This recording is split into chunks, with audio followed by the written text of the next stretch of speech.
పెళ్లికి వెళ్లి 13 మంది మృతి చెందిన ఘటన అందరినీ కలిచివేస్తోంది. వివరాల్లోకి వెళ్తే మహారాష్ట్రలో జరిగిన ఓ పెళ్లి వేడుక విషాదంగా మారింది. పెళ్లి అతిథులతో వెళ్తున్న టెంపోని ట్రక్కు ఢీకొన్న ఘటనలో 13 మంది మరణించారు.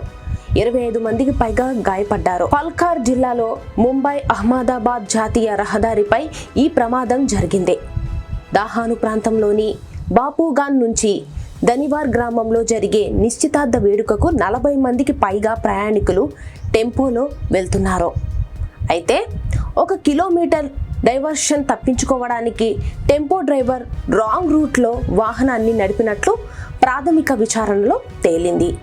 ఇదే ప్రమాదానికి కారణమైనట్లు అధికారులు చెప్తున్నారు.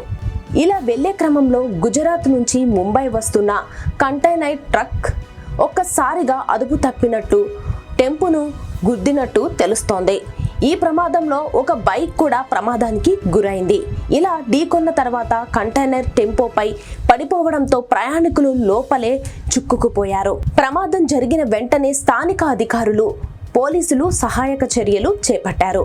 గాయపడిన వారిని సమీపంలోని దగ్గరలో ఉన్న ఆసుపత్రికి తరలించారు. కాసా సబ్ డిస్టిక్ ఆసుపత్రిలో చికిత్స పొందుతూ 11 మంది మరణించారు. మరో 2 దాహానులోని వేదాంత్ ఆసుపత్రిలో ప్రాణాలు కోల్పోయారు. ప్రాణాలు సంఖ్య మరింత పెరిగే అవకాశం ఉందని చెప్తున్నారు పోలీసులు.